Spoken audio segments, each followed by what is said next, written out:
Thank you for that. Okay. All right, here we go. So we are going to talk about specific fuel consumption.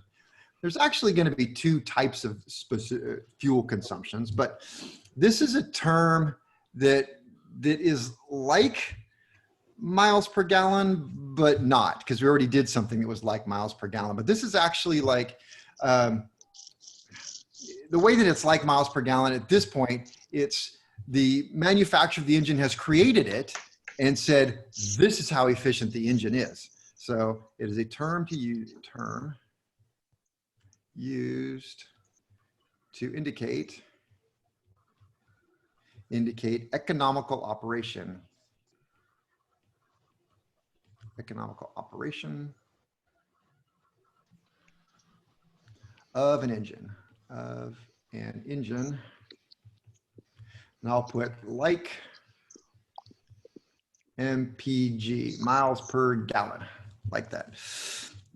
Okay, so I'm going to get all technical on you right now. So the formula is specific fuel consumption equals pounds of fuel per hour divided by horsepower.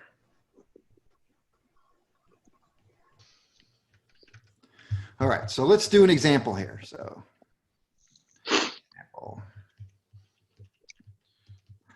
I want to know how economical my aircraft is. I have a Cessna 150, and that is a whopping 100 horsepower. Yeah, more than my car. Hard to believe. Oh. All right, my POH. What does POH stands for? I know you guys know what POS stands for. This is a little different. Our Pilot's Operating Handbook. But the POH, Pilot's Operating Handbook. That's that book I actually pulled out a bit ago. So POH shows that I burn 5.8 gallons per hour, which is gallons per hour at 77 brake horsepower. All right, do you guys remember brake horsepower? Brake horsepower Yes. is right below thrust horsepower, so it is actually how much horsepower the engine produces, not counting the propeller. So the propeller efficiency then becomes thrust horsepower. So it does not take into consideration propeller efficiency. So using my formula, pounds per fuel per hour divided by horsepower, I have 5.8 GPH, gallons per hour, divided by, okay, so at 77 brake horsepower, so 77 brake horsepower, that means my specific fuel consumption equals 0.45. Wait. Yes. Hey, Kevin, but that's gallons per hour, not pounds of fuel per hour. Oops. That's pounds and that is gallons. Well, that just went to hell in a handcart, didn't it? Oh, I know why. Thank you. Yeah. Because I actually didn't. We need times 6. Go back here. Let's finish the math. I don't have my calculator. Wait. God. I got a calculator. Gee whiz. Okay. Gallons per hour. Okay. So how much does fuel weigh? 6. 6. 6 gallons. 6 pounds per gallon. gallon. So that's 6 pounds per gallon. So that's going to equal 5.8 times 6, which would be Around 34.8 4.8. divided by 77 equals 0.45. So that is my specific fuel consumption. So what does this big 0.45 number mean? Well, it's just a number. There you go. I got it for you. So now you can compare that to something else. And I'm going to pull up a chart in just a minute. So, all right. So in addition to specific fuel consumption, well, I have brake specific. This might confuse you. It's the ratio. I'm just going to do it, and then we've got it. So there we go. So, and then we also have brake specific fuel consumption.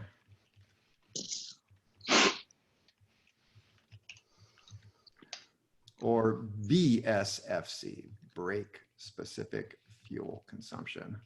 All right, it's the ratio. The ratio. It's going to sound exactly like what we just did. Ratio of pounds of fuel burned per hour. Burned per hour to each brake horsepower produced.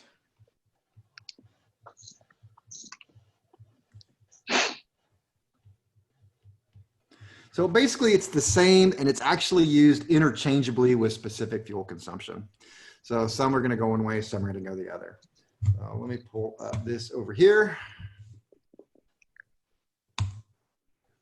And this is a chart out of a textbook that shows this specific fuel consumption, the SFC, specific fuel consumption, and a couple other things on here. So what I did is I made the red line there.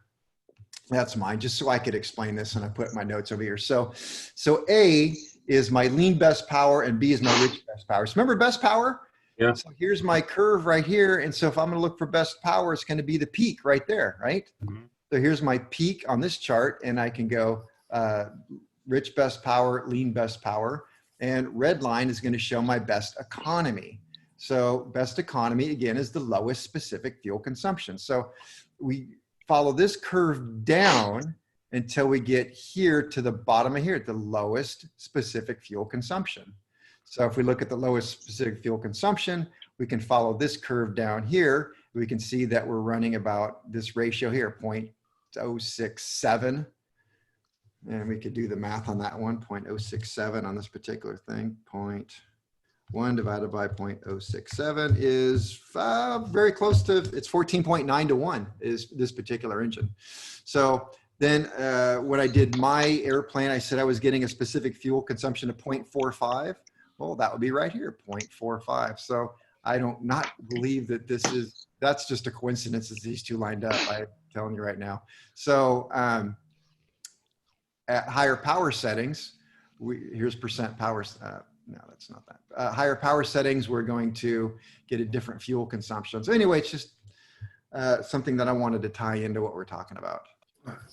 And I know it's just a little tiny confusing, but as long as you get these terms down, we have rich of peak, lean of peak, best power, rich best power, lean best power, and specific fuel consumption. As long as you can get and understand what these various things are, you're going to be fine.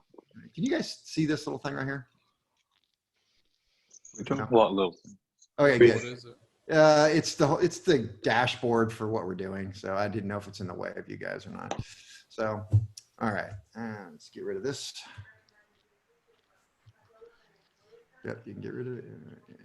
And show. There we go. And where'd my notes go? There's my notes. Okay. All right, so let's talk. Keep this going. Talk about leaning. We talked a lot about it already. There we go. Leaning. All right. So A, that's A. As the aircraft changes in altitude, the mixture must be adjusted. So as the aircraft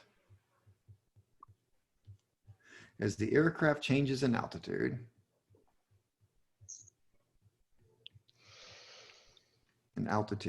the mixture must be adjusted.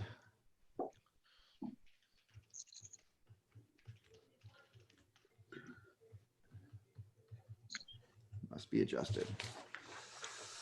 Why must we adjust this? I gave you a bunch of reasons already. Okay, the air is getting thinner, so we want to adjust it to do what to the aircraft? Lean. To make it, yeah, lean. Well, to maintain Not lean. power. Yeah. All right, because otherwise, as I go up in altitude, and if I don't adjust this, I'm just going to keep losing power, more loss of power, loss power, loss power. And then before I get up there, I've got no power. And so see, to prevent overload. And to maintain power, well, this is almost redundant, to prevent an overly rich mixture, which also gives me a loss of power. And, oh, I can do this to prevent, we think, okay, so as aircraft changes in altitude, that can be up or down, the mixture must be adjusted to maintain power, to prevent overly rich as we climb. Or, got to think about it both ways, to prevent an overly lean mixture as we descend. Right? Because you get up to altitude and you adjust your mixture and you lean it way back, and then you come back down. And as you come back down in altitude, you've got it all leaned out, and then you're going to be too lean. Let's see. Why are we talking about waffles and milk and cereal? Yeah. And who is Anna? We don't have an Anna in the class, do we? Not that I know of. She also Oh said, my. what is aromotics? What's that? I saw that message from her, like, what the hell is aromotics? So I don't know if it's another person messing around again, or, you know. Had their camera on for a minute. Oh, there they are. They're in the class. Their camera's Who's on. that? What? Oh, Anna has her camera on. Yeah. Who's this here? Anna. Anna has the same thing as Eric, like the thing. Right? I don't know. It's similar. It is similar, we'll say that. All right. Okay. Anna, show yourself. So we're gonna figure out who Anna is in just a minute, or Anna's going away. Anna looks like a Dude, guy. this might be here to learn. I saw some hair. Obviously not. Oh. This sucks. What's that?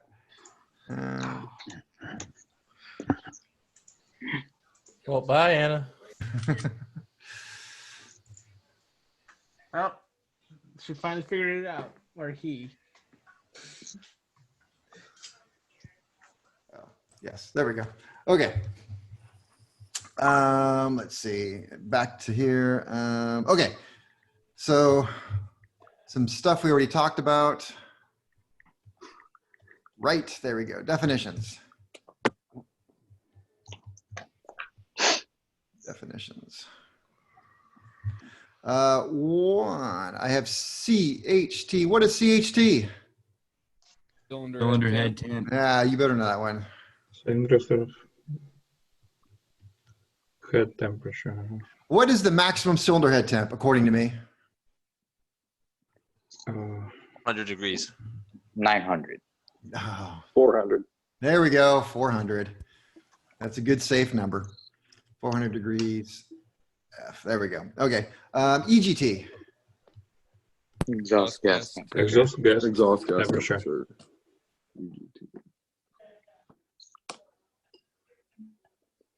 And what should our maximum exhaust gas temp be? 1000. Relative. 1500. Well, do I need to pull up my exhaust gas temperature gauge? I said 15. Relative 14, to where it's at. 13, 65. What was the maximum exhaust gas temp? Doesn't matter. It's not. Oh, it's relative. Yeah, it's not. There really is. Okay, so the gauge doesn't really have a maximum. Now, I can't really say that there is no maximum because honestly, there is maximums, especially with turbocharged engines. And of course, they're going to call that a turbo inlet temp.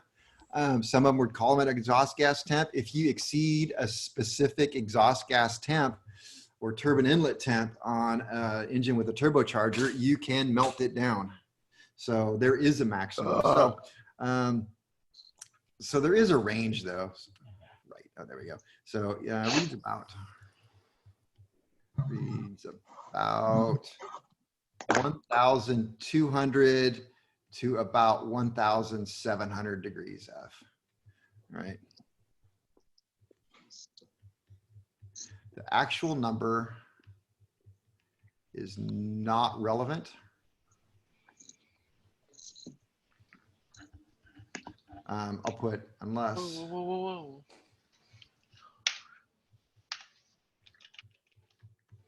Unless you have a turbo, then it's very relevant. And early EGT gauges did not even have a number. So were the first EGT ones ring type or the pokey type? Say it again. I remember learning that there's two types of EGT like meters. They have the ring one that goes around the exhaust, and then the poke one. And which one's more accurate? Like I remember I was learning about them. I think you might be confusing that with CHT. So Yeah. first CHT gauges had, I think I might even have one right here. If I quit hitting the wrong damn button. Yes, you got lucky on this one. There. Yeah. Okay, you're calling that one the pokey one? Yeah. Okay, that's the ring one? Yeah. Okay, these are cylinder head temp gauges. Cylinder head. One Yeah, went yeah, up yeah, to the yeah. spark plug. And Yeah. this one is the bayonet type, Yeah. and it goes in the cylinder. The bayonet type is far more accurate. Okay. So these, for the meters on these sit around the actual exhaust. Okay, they look more like this. It's a probe that actually sticks in the exhaust gas. Yep. Okay. Then that's the only way they make them. Okay. No other way to do it. Okay. So I was a bit confused there. This was my mind was kind of messing up there. Is your mind okay now? Yeah. Okay. All right. Let's see. Oops. Let's see. Yeah, so talking about EGT. So point number 2, EGT. We have a term, and I said peak. Peak. This is the highest EGT. Highest EGT reading. And remember, the EGT gauge is going to move around depending on how rich or how lean the mixture is. And then have. So would more rich cause a higher temperature? Depends on where you're starting from. It's always going to depend on where you're starting from. So the peak, rich, peak, ROP.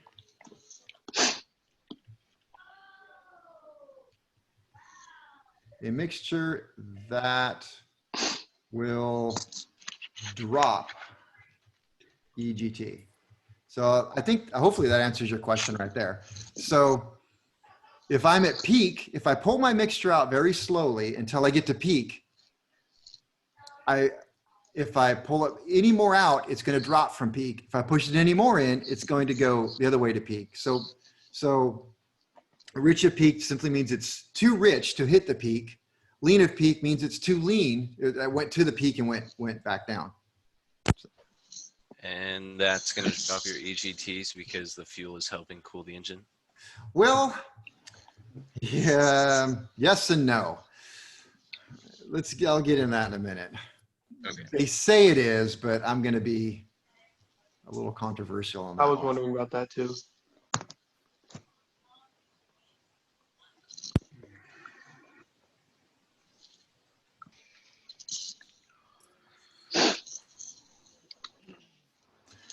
All right. C, operation. How does it work? We will just start with this one. How are we doing there, J-Rod? Is it J-Rod? I forget. Am I doing too fast? It is J-Rod. Good. Good, okay.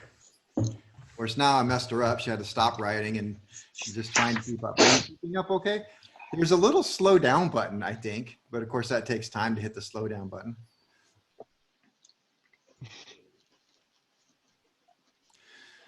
Alex, what are you doing on the side there? Are you playing games? Me? Yeah, No, I have- I have two screens. I have one screen for the thing and one where I'm typing on Google Docs. And the other one for What's the the game. thing? One's the Fortnite screen and the other one. Uh-huh.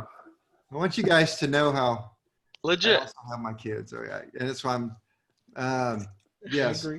my children are not happy right now because I told them I didn't know that if I had enough bandwidth for them to be playing double Fortnite all day while I'm in here. So they, What kind of internet do you have, Kevin? So I told my girlfriend. I have AT&T. Yeah, it's pretty good. You guys are doing better than me. My home internet is a mobile hotspot. Oh, Well, I'm Damn. paying dearly for it too. Okay, operation. So I'm gonna say where to lean, where to lean, and that would be ROP or LOP is a major controversy, and I say major, and I mean it is a major controversy. Is a major among pilots. I should say mechanics too, but for the most part, I don't think mechanics care. There have been some articles written that are very interesting, and basically they did a survey of a bunch of mechanics, and they said, where should you lean? And I believe the answer is, and I'm just going to write this up here. Most mechanics had said you should be 50 degrees rich of peak. So we'll just remember that right there as we talk about stuff. That's what most people say. Wouldn't that I read an depend on article- what carburetor you're running and like the engine and stuff? Yeah, some things are going to come into play, but all things being okay, that's where they're going to say it. So I read an article in Sporties the other day while on the toilet that basically said, like, the best way to do it is to figure out for your aircraft, like, it's all dependent on your aircraft, and that basically whichever you think is the most economical for you. Was basically You don't what have to be specific where you read your stuff. Yeah, Steve. seriously. all right, yeah, I was thinking the same thing. We don't really need to know where you read it. I mean, you could have anyway. Okay. It's actually this Sporties right here. I brought it up. I don't want to see your sporties, your toilet sporties. Okay, moving on. All right.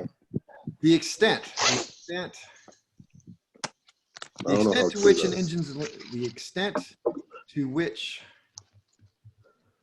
an engine is leaned will have an effect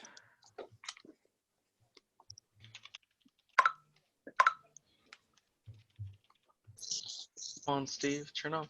Snapchat. Sorry. will have an effect Not your game. on the engine temperature. So not only do we have cylinder head temp, but also exhaust gas temp. And keep in mind, the higher the exhaust gas temp, the higher the temperature of the exhaust valve. So we have two things that we're very concerned about longevity wise with our engine. The two things that are going to fail, the thing that's going to fail first on most engines is the exhaust valve. You're going to get excessive guide wear. You're going to get burning to the exhaust valve. So the higher the EGT, the higher the gases are around the exhaust valve, which means the higher the exhaust valve temp is, which we don't measure. And also we're going to have thermal issues with the cylinder itself, and we're going to get cylinder cracking and various other bad things. So it will have an effect on the engine temp, and detonation possibilities. All right, so we talked about how bad detonation is. So detonation is going to cause, it's a hammering effect, a sledgehammer. It can damage the piston and everything else. Who's sniffling? Sorry. You gonna cry? Or are you okay? I don't know. Yeah. Okay. And It's the just gas- allergies. Woke him up from his nap. I don't know about Corona that. allergies. Yeah. All right. Hey, Kevin. Yeah. So on takeoff, where is supposed to be?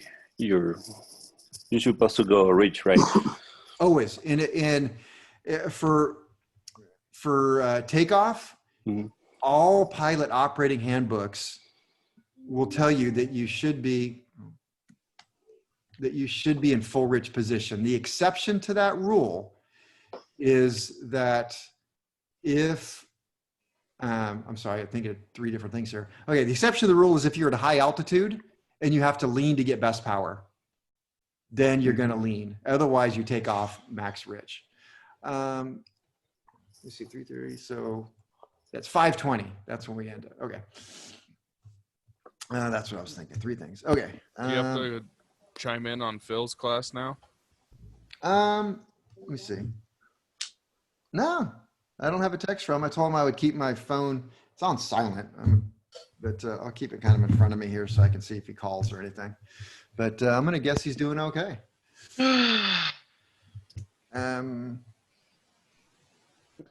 Well, Alex. All right. So if Sorry, I forgot my mic was on again, man. if the engine is operating at normal power and more fuel is added, the fuel has a cooling effect.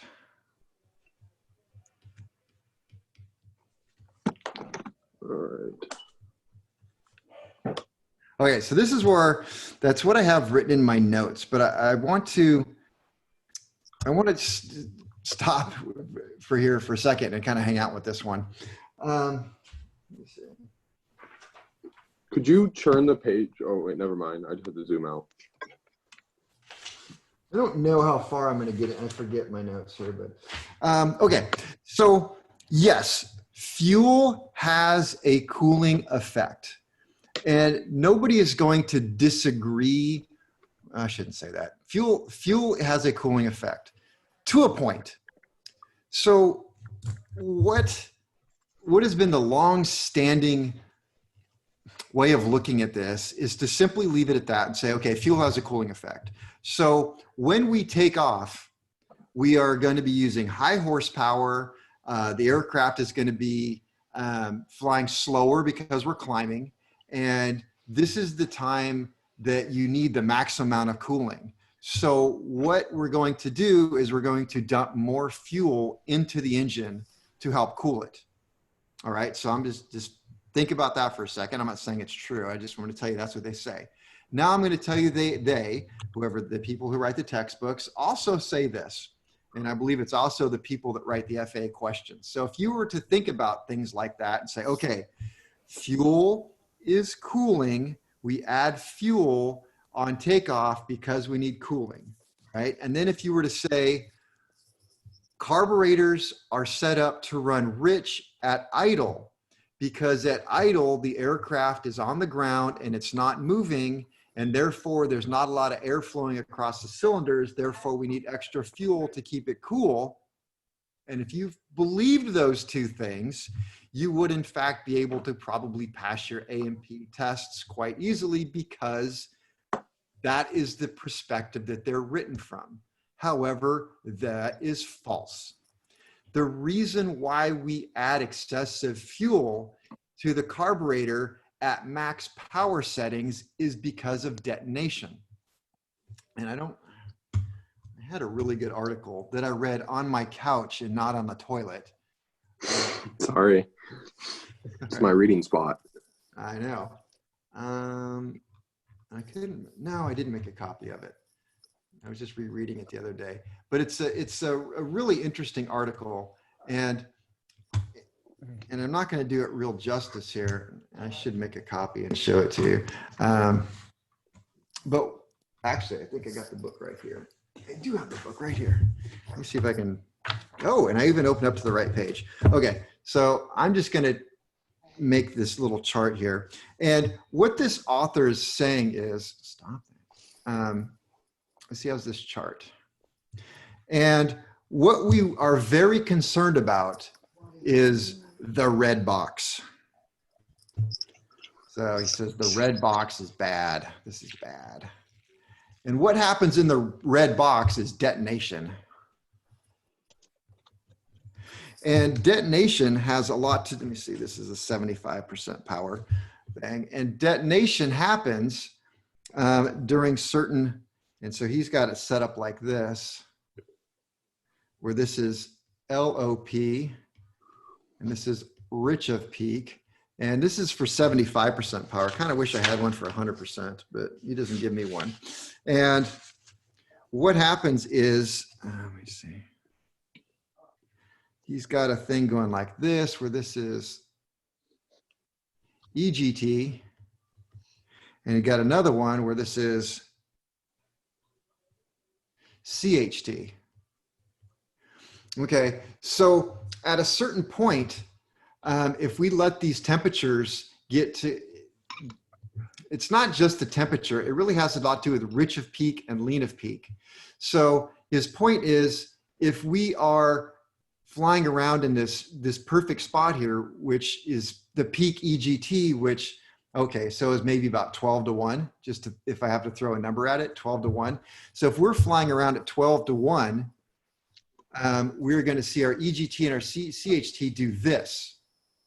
That's bad. And in this range, we are in the bad zone. Well, if we're over here at, say, 15 to 1, am I in the box? Wouldn't that be rich though? I mean, It's that's rich. Yeah.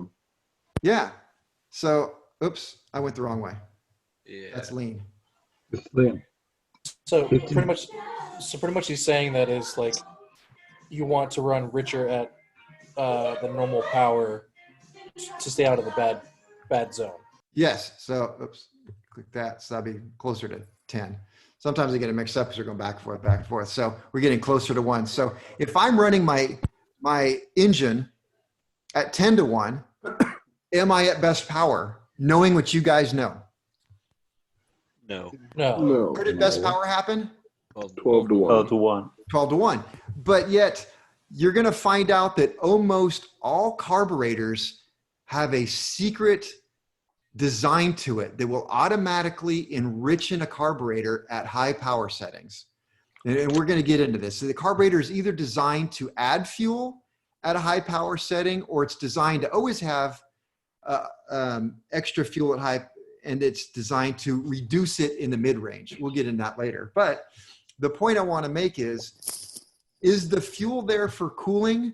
Well, you could say yes, because look what happened to the CHT and EGT. It cooled it, right? Mm-hmm. Okay. I'm going to maintain that the reason why the fuel really has to be there is because you have to get outside of the red box. You cannot have detonation. So if I am getting ready to take off and I'm thinking, hey, I need max power, so I know where here's peak. I know where just a little bit off of peak is. If I should have made this line actually through the peak, sorry. But if I go just a little bit rich of peak and get best power, that's bad. I'm in the red zone. And what happens in the red zone? Bad things happen. Bad things happen. What bad thing? Detonation. Detonation. I could ruin my engine. So does the fuel have a cooling effect? I'm going to say yes, just because we can see that the EGT and CHT are actually low. But we're also going to say it gets us out of that detonation zone. So why does it detonate in that certain zone? Because of the peak pressure points, where the peak pressure points happen inside of the cylinder, the speed at which the fuel is actually expanding, I should say the flame front, where it makes the peak pressure point in relation to where the piston is. Okay, that makes sense. So, okay. I'm going to write Hey, this over. Kevin. 0.2. Yeah. For the stuff that you talk about, the carburetor. Uh-huh. So it does it mechanically then, adjusted by itself? Yes. Either mechanically or through air passages based upon the position of the throttle valve. We are really going to get into that. And This is that so it doesn't detonate? Yes. Okay. This is why some carbs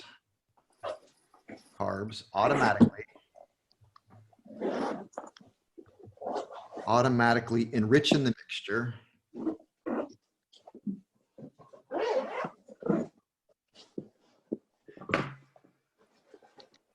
There.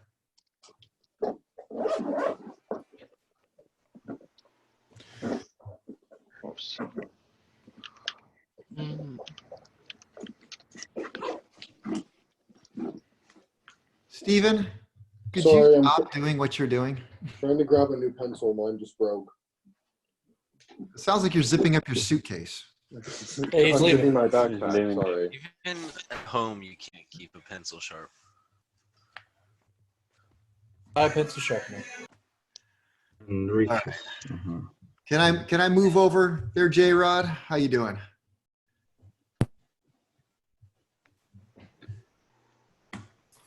Okay. Start moving it. Oh, good. Excellent. And not that I'm picking on you by any means or saying that you're slower than everybody else. It's just that I can trust you. And I know that you're, working diligently over there. Not like Steve, who's, I don't know, zipping, he's packing his goes. He's probably reading something. Yeah. Okay.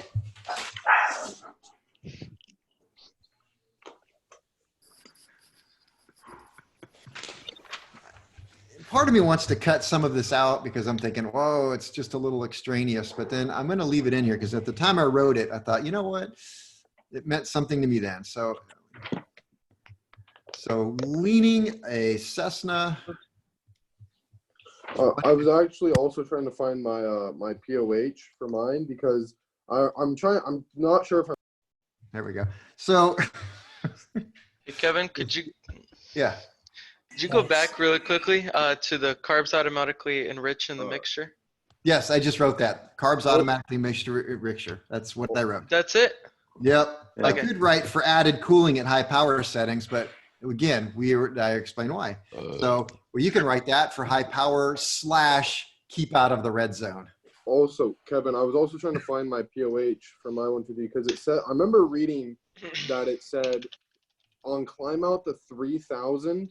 You're Yeah. supposed to keep it at full rich. Yes. And it talks about cooling of the engine via the mixture.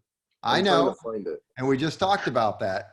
Yeah. You can say it's cooling, but is it really all about cooling?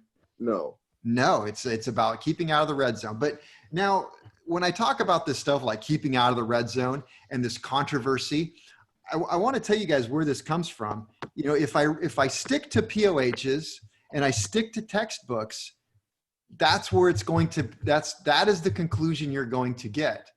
It's when I start getting into this other stuff written by people who are more independent thinkers and are really asking the hard questions. Why are we saying this stuff?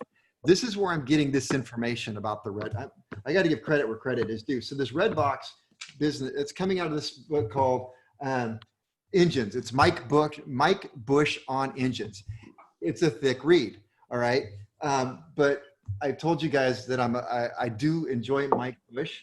I believe that he was a pilot first, and then through his experiences with his own Cessna 310, started to get more into the maintenance side, and he's very unique in how he does stuff. Another good book in my library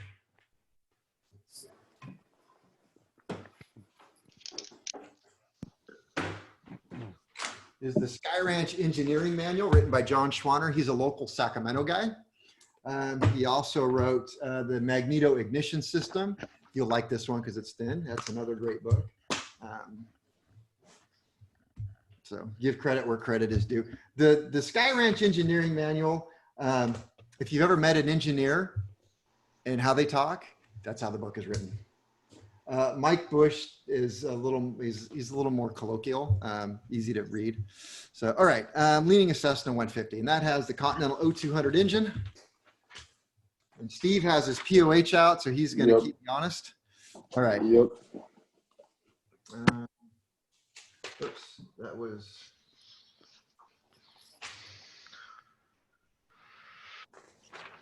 I don't know. Just starts off with number 2. I don't know why it starts at number 2, and I got to fix all that. All right. So, one. So, max power cruise. So it says max power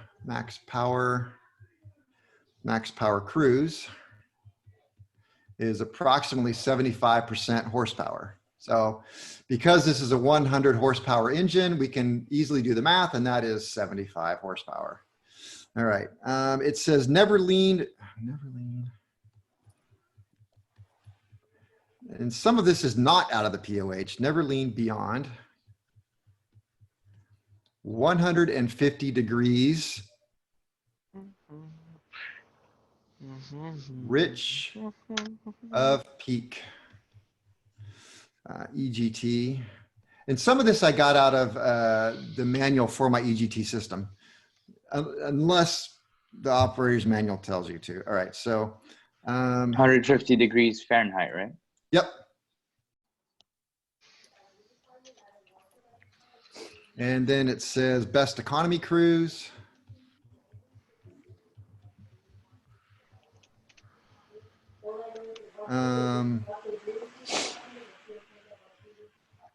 Operate at peak EGT. SSP 700. That's a quote where I get some stuff. That is Lycoming. Anytime you see SSP 700, that's Lycoming. So it's a Lycoming book.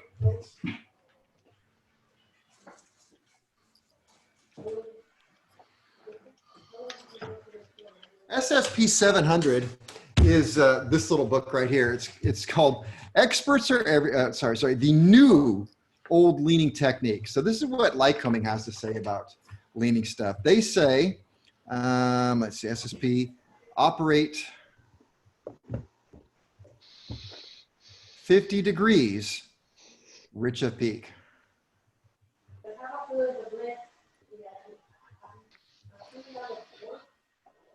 All right, now I want to bring in something. 50 wait, what? Why is it saying that to operate it at 50 degrees rich of peak to achieve what? Like, that's where they want you to operate it. They want you to lean. oh, okay. They don't want you to just leave it rich. They want you to do that. Okay, so let me put my thoughts together here for you. So according to one book I have, it says max cruise power. So never lean beyond 150 degrees rich of peak. And Lycoming is saying operate 50 degrees rich of peak. So never go beyond 150 rich of peak. And why? Because it's, so I'm looking over the chat. Is it possible to put a suggested reading list? I like to read those books. Sure. 15 or 75% on rates. 75% here. Oops, write it. 75. Wouldn't be 15, that's idle. So, all right, so that says that. Do I have this figure here? Let me see.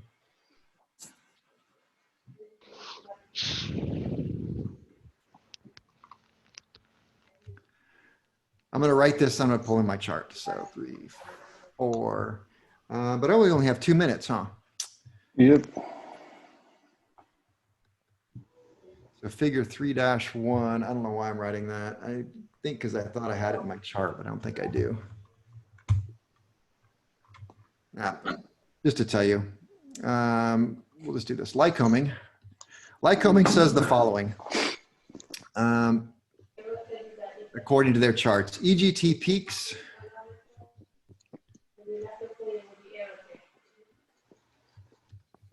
near leanest mix. Tell you what, I'm going to leave that right there. I'm going to end this meeting and I'm going to pull the chart up that I want to get before we move on. And I'm just going to show it to you that way because it'll make a lot more sense. So I will see you guys in a couple of minutes. And 4.